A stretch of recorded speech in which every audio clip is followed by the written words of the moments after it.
திரும்ப திரும்ப நம்மளுக்கு அதிகமான கேள்விகள் வந்து எதை நோக்கி வருது அப்படின்னு சொல்லி கேட்டிங்கன்னா, இந்த டைமில் நீங்கள் தூக்கத்தை வந்து கெடுத்துக்கிட்டீங்க அப்படின்னா உடலில் பல்வேறு பிரச்சனைகள் வந்து ஏற்படும். ஏற்கனவே உடம்புல இருக்க உபாதைகள் வந்து சப்பாத்தி சாப்பிட்டா கொஞ்சம் ரைஸ் சாப்பிட்டா தான் எனக்கு நல்லாயிருக்கும், அதனால் நான் சுகருக்காக சப்பாத்தி சாப்பிட்றேன், ரைஸ் சாப்பிட்றேன். உங்களுக்கு ஏற்கனவே உங்கள் டைஜஸ்ட் சிஸ்டம் வீக்காக இருக்குது. இப்படி பண்ணும்போதும்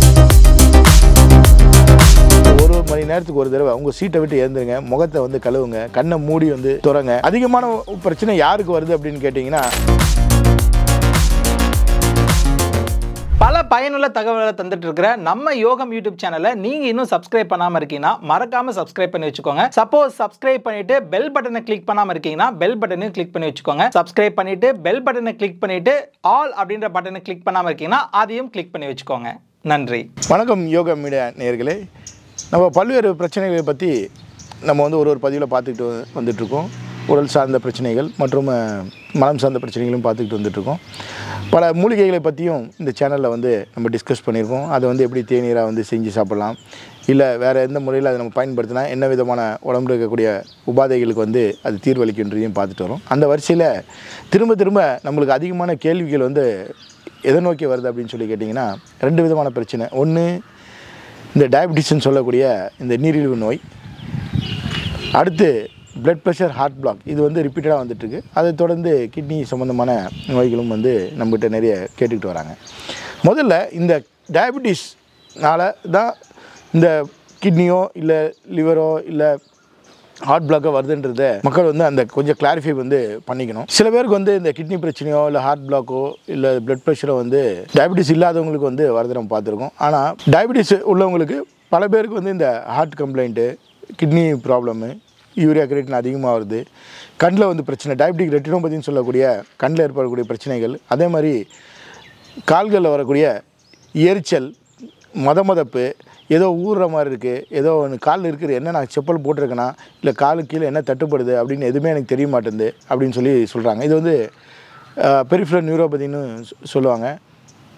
இந்த மாதிரியான கண்டிஷன்ஸ் எல்லாமே உங்களோட டயபிட்டிஸை வந்து கண்ட்ரோலில் வச்சிக்காமல் இருக்கிறனால சில பேர் என்ன கேட்குறாங்க அப்படின்னா, டயபிட்டிஸ்க்கு நான் எல்லா விதமான மருந்துகளுமே வந்து டாக்டர் பரிந்துரைக்கிறது எல்லாமே ஃபாலோ பண்ணுறேன், டயட் கரெக்டாக ஃபாலோ பண்ணுறேன், அப்பயும் எனக்கு ஏன் ரிசல்ட்ஸ் வரல? ஒரு தடவையும் டாக்டர்கிட்ட போகும்போது இந்த உறுப்பு உங்களுக்கு பாதிச்சிருக்கு, இந்த கண்ணு பாதிச்சிருக்கு, இல்லை கால் வந்து இந்த வீக்கமாக இருக்குது, காரணம் இந்த கிட்னி வந்து டிஸ்ஃபங்க்ஷன் ஆகிருக்கு, இந்த மாதிரிலாம் வந்து சொல்கிறாங்க. ஒரே குழப்பமாக இருக்குது, என்ன மருத்துவ முறையை நான் ஃபாலோ பண்ணுறது தெரியல அப்படின்னு சொல்லி சொல்கிறாங்க. இது எல்லாத்துக்கும் ஒரு பதிலளிக்கும் விதமாக ஒரு 3 எளிய சொல்யூஷன் நான் சொல்கிறேன்.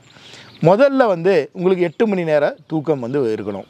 உங்களுக்கு தூக்கம் ஏன் வந்துச்சு வரலன்றது அது செகண்டரி. முதல்ல நம்ம பண்ண வேண்டிய இந்த 3 விஷயங்களை ப்ராப்பராக பண்ணணும். ஒன்று, உங்களுக்கு 8 மணி நேரம் தூக்கம் வேணும். எந்த டைமுக்கு தூங்கணும்? முதல்ல 9 மணிலேருந்து காலைல 5 மணிக்குள்ளே தூங்கணும். இந்த 9லேருந்து 2 மணிக்குள்ளே தான் முக்கியமான ராஜ உறுப்புகளோட ஃபங்க்ஷன்ஸ் வந்து இருக்கும். இந்த டைமில் நீங்கள் தூக்கத்தை வந்து கெடுத்துக்கிட்டீங்க அப்படின்னா உடலில் பல்வேறு பிரச்சனைகள் வந்து ஏற்படும். ஏற்கனவே உடம்புல இருக்க உபாதைகள் வந்து அதிகமாக ஆகும். இன்றைக்கி மாடர்ன் சயின்ஸ் அதுதான் ரிசர்ச்சில் வந்து சொல்கிறாங்க. பல்வேறு டாக்டர்கள் மற்றும் விஞ்ஞானிகள் வந்து இதை ஆராய்ச்சி பண்ணி இதை வந்து நிறைய காணொலியில் நீங்கள் வந்து பார்த்துருப்பீங்க, கேட்டிருப்பீங்க. அதே போல் உணவு ரொம்ப முக்கியம். எப்போ வந்து விதமான உணவு வந்து வேணான்னு சொல்லி மருத்துவர்கள் சொல்கிறாங்களோ அதை வந்து நீங்கள் ஸ்ட்ரிக்டாக வந்து ஃபாலோ பண்ணணும். இதில் நம்ம அதிகமாக இன்றைக்கி பார்க்கக்கூடியது என்னென்னா, இப்போ நான் ஒரு காணொலியில் பேசிகிட்டு இருக்கேன், இப்போ நானே நிறைய விஷயங்கள் சொல்லும் போது அதில் குறிப்பு வந்து எது பயன்படுத்தக்கூடாது, எந்த அளவுக்கு பயன்படுத்தணும் அப்படின்றது சொல்கிறோம். சில காணொலிலாம் அது சொல்கிறதில்ல. அதுக்கு பல்வேறு காரணங்கள் இருக்கலாம். ஆனால் எப்படி வந்து ஒரு பழமொழி இருக்குது, எப்பொருள் யார் வாய்க்கு எப்பினும் அப்பொருள் மெய்ப்பொருள் காண்பது அரிது அப்படின்ற மாதிரி, நீங்கள் எந்த ஒரு விஷயத்தை வந்து கேட்குறீங்களோ அது உங்களுக்கு அந்தளவுக்கு சூட் ஆகுன்றதை நீங்கள் தான் அனலைஸ் பண்ணி அதை வந்து எடுத்துக்கணும். இந்த மாதிரி பல்வேறு விதமான தீநீர் வந்து சாப்பிட சொல்கிறாங்க, வீட்டு வைத்தியங்களை சொல்கிறாங்கன்னு எல்லாத்தையும் ஒரே டைம் போட்டு அதை வந்து செய்யக்கூடாது. ஏற்கனவே அதை பயன்படுத்தி ரிசல்ட்ஸ் யாருக்கா வந்திருக்கா, இல்லை நம்ம உடம்புக்கு அது சேருமா அப்படின்னு ஒரு மருத்துவரையோ ஒரு வைத்தியரையோ இல்லை பெரியவங்ககிட்டே அதை கேட்டு ஆலோசனை பண்ணி பண்ணுறது ரொம்ப நல்லது. அதிகமான பிரச்சனை யாருக்கு வருது அப்படின்னு கேட்டிங்கன்னா, இந்த வீட்டு குறிப்புகள் வந்து பயன்படுத்தி எதை பார்க்குறோமோ அதெல்லாம் அன்னன்னைக்கு ஒன்று செஞ்சுட்டே இருக்குது. அப்போ உங்களுக்கு பர்மனெண்ட்டாக ஒரு ரிசல்ட் கிடைக்காது. ஏன்னா எந்த ஒரு விஷயத்தை வந்து நீங்கள் செஞ்சாலும் அது சரியான விகிதாச்சாரத்தில் சரியான நேரத்தில் செய்தால் மட்டுமே உங்களுக்கு முழுமையான பலன் வந்து கிடைக்கும். அடுத்து இந்த ஃபுட்டு ரெஸ்ட்ரிக்ஷன்ஸ்னும் போது இந்த நோய்க்கு தான் பத்தியம் ஒழிய உங்களுக்கு அந்த பத்தியம் வந்து கிடையாது. இதை வந்து மக்கள் வந்து நல்ல தெளிவாக வந்து புரிஞ்சுக்கணும். பத்தியம்ன்றது என்ன சாப்பிட வேணான்னு சொல்கிறத மட்டும் தான் நம்ம பார்க்குறோம். என்ன சாப்பிட்ணும், உங்கள் உடம்புல என்ன விதமான பாதிப்பு இருக்குது, என்ன சாப்பிட்டா இதெல்லாம் நல்லாயிருக்கும் அப்படின்றத வந்து நம்ம தெரிஞ்சுக்கணும்.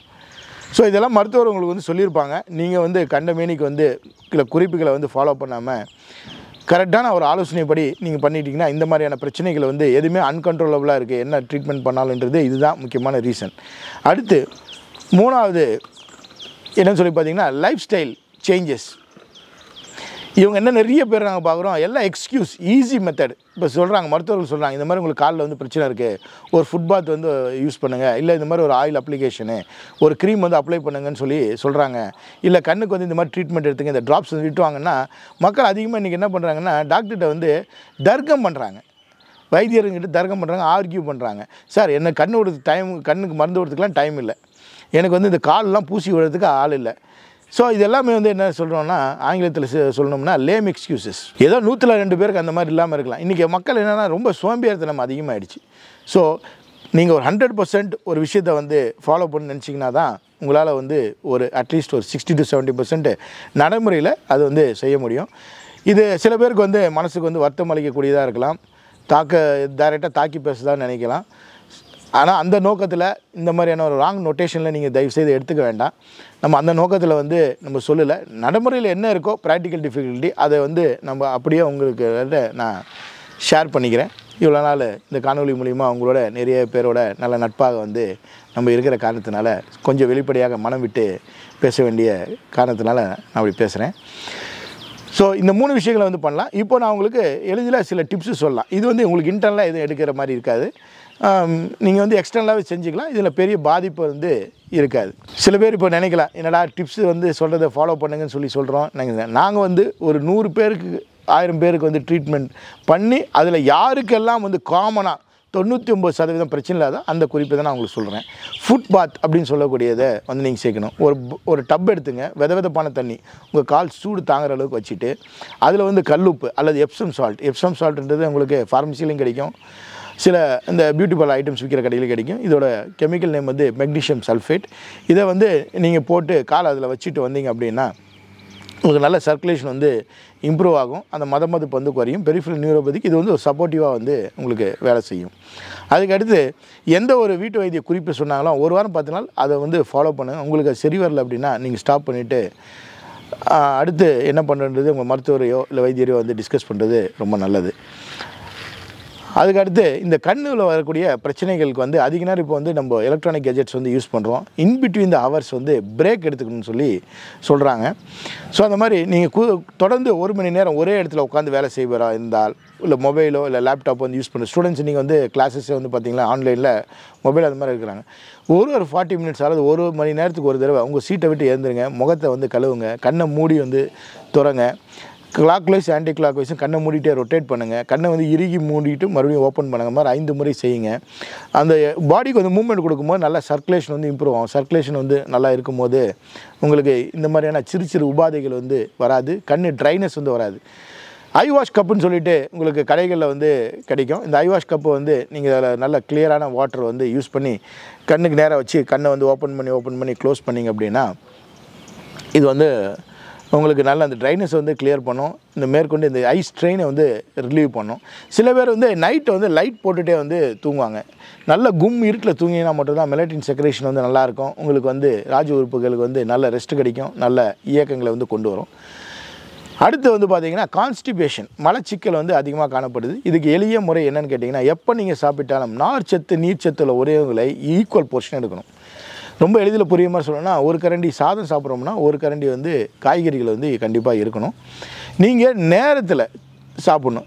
ஒரு 8 o'clock அதிகபட்சம் 6லேருந்து 8 மணிக்குள்ளே ஏதேனும் ஒரு நேரத்தில் ஒரு டைமை ஃபிக்ஸ் பண்ணிவிட்டு அந்த டைம் சாப்பிடுங்க. ரொம்ப எளிதில் டைஜஸ்ட் ஆகக்கூடிய ஃபுட்டை சாப்பிடுங்க. 3/4 வயிறு மட்டும் சாப்பிடுங்க. இப்போ நான் சொல்லக்கூடிய பல குறிப்புகள் உங்களுக்கு தெரிந்தாவே இருக்கலாம், ஆனால் நம்ம பல பேர் ஃபாலோ பண்ணல. சிறுதானியங்கள் எடுக்கிறதா இருந்தால் நிறைய தானியங்களை ஒன்றாக சேர்த்து மிக்ஸ் பண்ணி தயவுசெய்து எடுக்க வேண்டாம். வயிறு சம்மந்தமான கோளாறுகள் இருக்கவங்க இன்றைக்கி காலையில் நம்ம திணை எடுத்தோன்னா அன்றைக்கி திணையை ஃபாலோ பண்ணுங்கள். வரகுனா வரகு, இது எல்லாத்தையும் ஒன்றா மிக்ஸ் பண்ணி இல்லை நவதானியங்களை வந்து நம்ம சேர்த்து வந்து சாப்பிட்ற மாதிரியான விஷயங்களை வந்து பண்ண வேண்டாம். இல்லை ஒன்றுக்கு மேற்பட்ட 2 அல்லது 3 தானியங்களை வந்து ஒன்றா சேர்ந்து சாப்பிட்ற மாதிரியான விஷயங்களை பண்ண வேண்டாம். அதேமாதிரி சில பேர் நான் பார்த்துருக்கேன், சப்பாத்தி சாப்பிட்டா கொஞ்சம் ரைஸ் சாப்பிட்டா தான் எனக்கு நல்லாயிருக்கும், அதனால் நான் சுகருக்காக சப்பாத்தி சாப்பிட்றேன், ரைஸ் சாப்பிட்றேன். உங்களுக்கு ஏற்கனவே உங்கள் டைஜஸ்ட் சிஸ்டம் வீக்காக இருக்குது. இப்படி பண்ணும்போதும் உங்களுக்கு பல்வேறு உபாதைகள் வந்து க்ரியேட் பண்ணும். சப்பாத்தி சாப்பிட்ணுன்னு நினச்சிங்கன்னா சப்பாத்தி மட்டும் சாப்பிடுங்க. ஆனால் எப்போவுமே மைதா அல்லது மைதா பொருட்களை தவிர்க்கிறது ரொம்ப நல்லது. இந்த கோதுமை சார்ந்த உணவுகளை வந்து பெரும்பாலும் ரொம்ப குறைவாக எடுத்துக்கிறது நல்லது.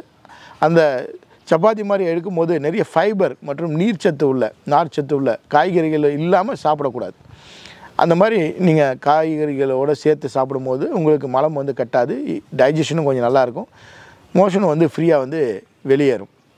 இப்போ டயபெட்டிஸ்க்கு வந்து நீங்கள் என்னெல்லாம் மருந்து கொடுக்குறீங்க அப்படின்னு சொல்லி கேட்டிங்கன்னா, நம்ம வந்து சில பொருட்களை வந்து யூஸ் பண்ணுறதுனால அப்போ என்னெல்லாம் யூஸ் பண்ணால் நம்மளுக்கு எந்த உடம்புல உபாதைகள் வராது அப்படின்னு சொல்லிங்கன்னா, ஆவாரம் பூ, அதே மாதிரி வெந்தயம் வந்து முளை கட்டிய வெந்தயம் வந்து நிறைய பேர் பயன்படுத்துகிறீங்க. முளை கட்டாத வெந்தயத்தை வந்து ஊற வச்சு நிறைய பேர் எடுத்துக்கிறாங்க, தாராளமாக எடுத்துக்கலாம். நாவல் கொட்டை சூர்ணம், சீந்தில் இந்த மாதிரி எடுத்துக்கலாம். கடுக்காய், நிலாவரை, மலச்சிக்கலுக்காக இந்த மாதிரியான பொருட்களை வந்து நம்ம எடுத்துக்கலாம். நம்ம மருத்துவமனையில் வந்து பார்த்திங்கன்னா மருத்துவரோட ஆலோசனைப்படி நாங்கள் 2 விதமான மருந்துகளை கொடுக்குறோம். ஒன்று இந்த டயபெட்டிஸ் மெலிட்டஸ்ன்னு சொல்லக்கூடிய DM ட்ராப்ஸ்ன்னு ஒன்று கொடுக்குறோம். இதில் நான் இப்போ சொன்னக்கூடிய மூலிகைகள் சிறுகுறிஞ்சான், சீந்தில் இந்த மாதிரியான மூலிகைகள் இதை சேர்த்துருக்கோம். இதை வந்து திணீர் வடிவில் எடுத்து இந்த மருந்துகளை வந்து மருத்துவரோட ஆலோசனை பேரில் நம்ம கொடுத்துக்கிட்டு வரோம். இது காலை, மதியம், இரவு 3 வேளையும் 15 சொட்டு மருத்துவரோட ஆலோசனைப்படி உணவுக்கு முன்னு அல்லது பின் ஒருத்தரோட உடம்புக்கு வாக்குக்கு ஏற்ற மாதிரி மருத்துவர்கள் சொல்லுவாங்க. அரை டம்ளர் தண்ணியில் மிக்ஸ் பண்ணி இதை சாப்பிட்டுட்டு வரணும்.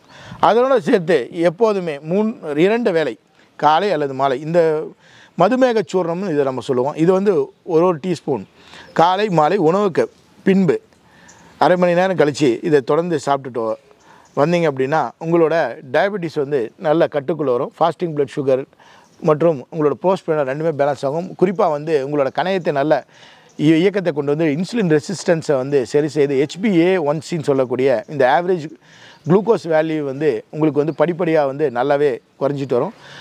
அது மட்டும் இல்லாமல் உங்களுக்கு நல்ல தூக்கம் வந்து கிடைக்கும், மலச்சிக்கல் வந்து சரியாகும், கால் எரிச்சல் வந்து இருக்காது, கண்களுக்கு வந்து ஏற்படக்கூடிய பாதிப்புகள்லேருந்து நீங்கள் கண்டிப்பாக வந்து விடுபடலாம்.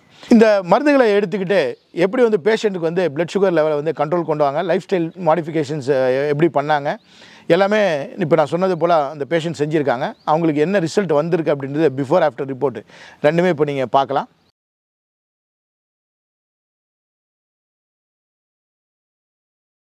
இப்போ ரிப்போர்ட் பார்த்தீங்க இல்லையா?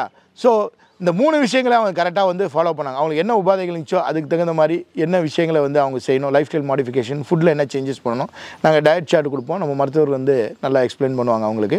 அது மட்டும் இல்லாமல் அந்த தூக்கம் வந்து கரெக்டான டைமில் வந்து நல்லா ரெஸ்ட் கொடுக்கணும், எக்ஸசைஸ் பயிற்சிகளை வந்து என்ன செய்யணும் அப்படின்னு சொல்லும் போது இதெல்லாம் அவங்க செஞ்சதுனால அவங்களோட HbA1c வேல்யூ வந்து நல்லா குறைஞ்சது நீங்கள் வந்து பார்த்துருப்பீங்க.